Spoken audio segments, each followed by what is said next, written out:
Right now, there is a massive $2 trillion financial machine operating entirely outside the public banking system. It handles billions of dollars in corporate loans, and without you realizing it, it is currently managing your retirement money. Before the housing collapse, growing businesses relied on traditional banks for their cash. When the market crashed, those banks suffered massive, catastrophic losses. In the aftermath of that panic, lawmakers built a strict wall of new regulations. These rules effectively locked traditional banks out of handing out risky corporate loans. This created a massive vacuum in the financial ecosystem.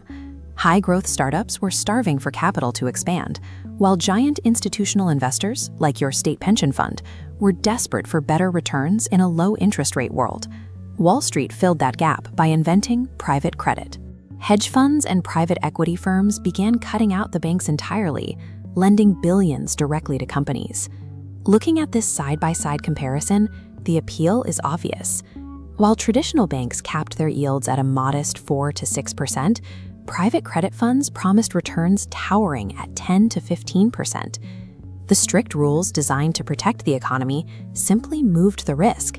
They pushed it out of public, regulated banks and into an opaque, high-yield shadow ecosystem, one that is fueled directly by everyday people's savings. When a portion of your paycheck goes into your pension or 401k, those dollars often leave the public markets and enter the private credit system, effectively funding the operations of companies that the traditional banking system has turned away. High-growth healthcare and biotechnology startups are prime destinations. They rely almost entirely on these private direct loans to fund years of expensive medical research. Mid-sized, capital-intensive manufacturing companies use this exact same pool of funds to build physical factories, buy robotics, and create American jobs. But there is a massive catch. Unlike public stock markets or traditional banking sectors, these private loans exist completely in the dark. There are no public reporting requirements, no quarterly earnings calls, and very little oversight. Private credit successfully builds physical factories and funds medical breakthroughs, but it forces the everyday investors bankrolling these projects to fly completely blind regarding the actual financial health of the companies holding their cash. Hidden inside the fine print of these deals is a structural feature that dictates exactly how much the borrower pays: floating interest rates. This logic model breaks down exactly how floating rates operate. Unlike a fixed-rate mortgage that stays exactly the same for 30 years, a floating rate is tied directly to the broader economy. As the Federal Reserve turns the macroeconomic dial upward, you can see the borrowing company's mandatory monthly debt payments spike in perfect proportion.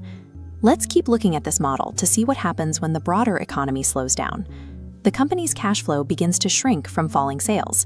At that exact moment, their rising monthly debt payment violently intersects and surpasses the cash flow they have left, triggering a mathematical default.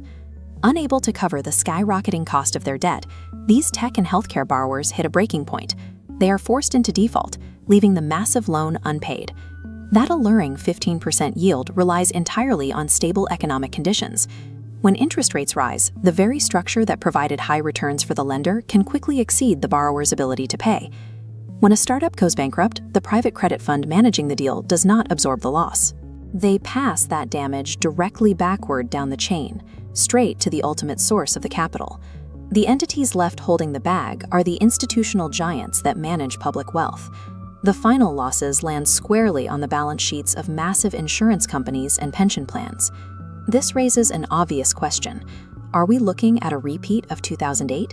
These loans are not built on fraudulent consumer mortgages, but the sheer speed of this market's growth, the total lack of transparency, and the difficulty in accurately pricing the risk eerily mirror pre-crisis conditions. If these unseen corporate defaults happen at scale, your 401k, your mutual fund, or your state pension plan could take a direct hit, bleeding out from losses you were never legally allowed to see. You can protect yourself by rejecting the myth that any double-digit yield is completely safe. Look at these 3 questions you should be asking your wealth manager right now. What are the specific risks of this fund? What kind of companies actually hold the loans? And what is the exact protocol if mass defaults occur? Private credit provides powerful fuel for the modern economy, but when a $2 trillion financial machine operates entirely in the shadows, taking the time to understand its hidden traps is the only way to safeguard your financial future.